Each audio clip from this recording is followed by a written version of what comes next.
What's up, guys? Sam Adams here, and tonight we're going to be talking about Destiny and why it never quite lived up to the amount of potential that it had to begin with. After it launched, Destiny just kind of dropped off, and the reviews called it very repetitive, and there were mixed reviews on it. A lot of people like it, including myself. But without further ado, let's go ahead and get into why I think that Destiny kind of turned out to be a failure. So first off, I want to get out of the way that I'm a pretty good fan of Destiny. I have the t-shirt, I have the keychain, I've got all of that kind of stuff. And I also play the game. I was just playing it over there just a couple minutes ago. I was playing some Crucible, and then I was working on my Mars, trying to finish the campaign up. But I do like Destiny, so although that being said, the game does have its problems, and I'm going to address that. This is not going to be a one-sided argument. So, first off, let's go ahead and get the pros out of the way, what I like about the game and why I think it is a good game. First off, I like the upgrade system. Basically, after you hit level 20, you have to start collecting light armor, and I think that this is a really good idea because when Destiny came out on consoles, and it's still not out on PC and probably won't be, I haven't read anything about a PC release, Bungie was trying to target console gamers, which are, as opposed to PC gamers, more level up like Call of Duty style or Battlefield style, where a kill equals 100 XP and you have to get 121,000 XP and you get up to the next level, or however you want to think about it. No one is used to collecting things on consoles or working hard, and Bungie introduced in Destiny kind of a MMO style of leveling up that I think was kind of underappreciated just because of the kind of audience that they were trying to reach. But I did like the light armor system and the upgrade system in general. Next up, how could you not like the beautiful scenery in Destiny? If you're in the tower and you sit down on top of one of those ledges that are oh so famous, you can look down on the remains of Earth and that one last city that is still standing in its complete and total awesomeness. It looks absolutely beautiful. There are lights in the distance. You can see cars, or whatever they call cars then. I guess they would be sparrows technically. But that and throughout the worlds on all of the different planets, there's just such a lush background. Whenever it was coming out, the sky in Destiny is basically alive. You can watch it move throughout the hours. You can actually put a time lapse, or whatever you call it, a time lapse over it, and you can watch the sky change, and that's an amazing feature. So as far as graphics and the looks of the game go, Bungie did a completely and totally awesome job. They hit it out of the park with how the game looks. Third, the amount of support that Bungie has given this game is inspirational for the gaming industry. Every week there's new stuff you can do.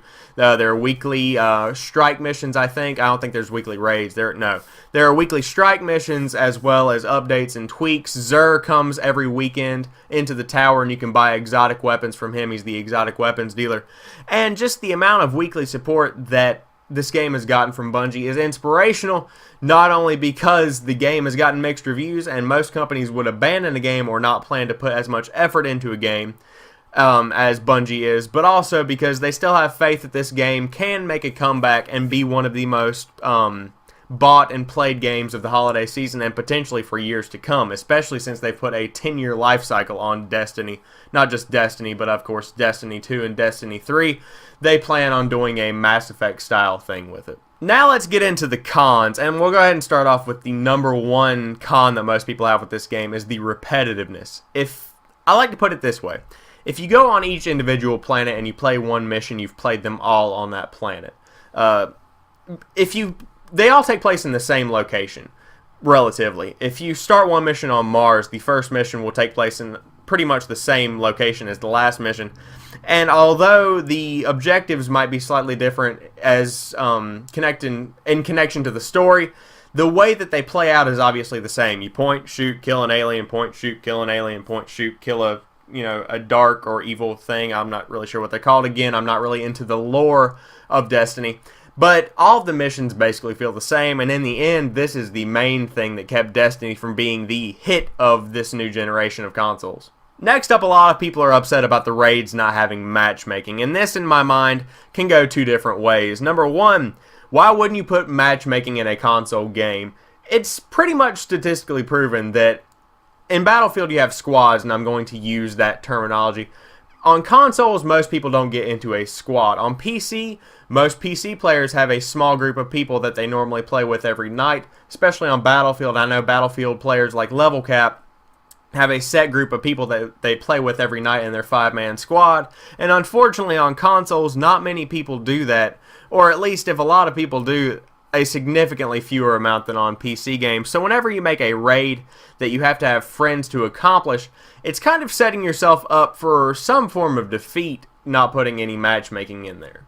The other way you can look at this is that a raid is meant to be something that's experienced, not just played. So if you find a group of people that all have Destiny on PS4 and you start playing, you're not only playing the game and experiencing what Bungie has put together, you're also developing relationships with your teammates while playing on PS4, and that's a pretty cool thing because not only do you make friends on PlayStation 4 and playing online on Destiny, or on Xbox One in general, I have a PlayStation 4 and that's what I play Destiny on.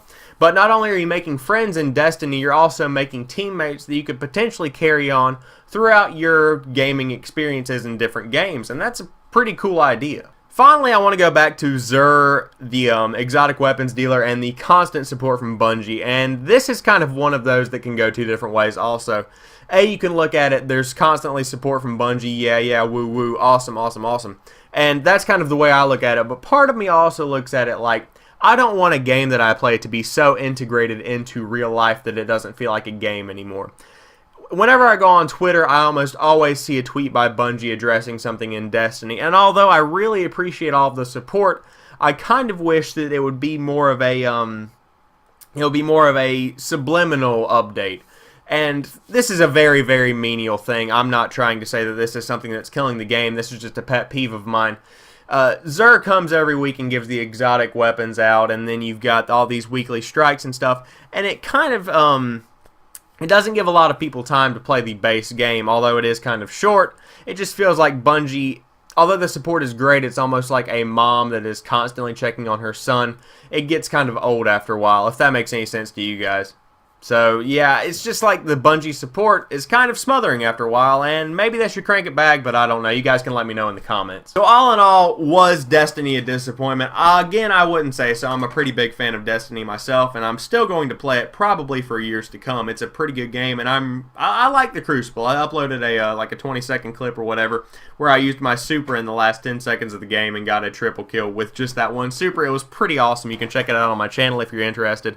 But again, I'm a pretty big fan of the game, so I don't think it was a waste, but if you're jumping into Destiny this late in the game, you're not going to enjoy it. It was kind of one of those things where you had to be there from start to finish to get the full effect of Destiny, and I wouldn't recommend buying it at this point, but if you can play and catch up to where most people are, then you're not going to be too far behind. Obviously, don't buy it for the story. The story is basically non-existent. There's really no story whatsoever. I'm playing through the campaign right now, and I can't tell you what's happening, except that they're trying to save the Traveler, which is that giant floating orb of crack cocaine that orbits the Earth.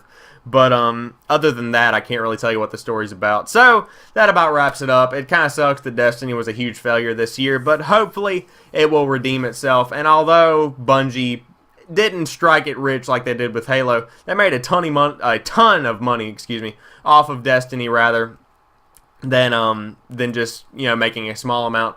And obviously there's going to be sequels, so they can tweak what they messed up in the original Destiny. There you guys have it. If you enjoyed this video, please drop me a like down below. Comment what you think about Destiny and how it launched and how it's doing to date. And if you get a second, head over to my channel and check out some of my other content. I know a lot of you guys have. I've gotten a lot of subscribers recently. But I try really hard to make high quality content. And I love it when you guys check out my stuff. So yeah, I'll talk to you guys soon. Peace.